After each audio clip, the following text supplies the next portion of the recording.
This is a short descriptive video of a used beige Bosch UDW2 flip alarm clock.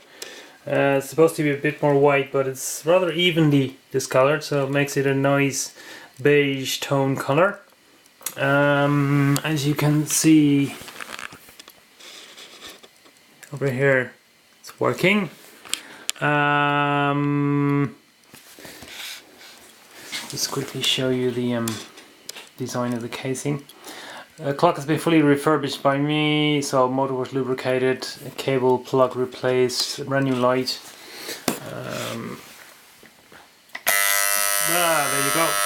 That will definitely wake you up. Even if you're a heavy sleeper.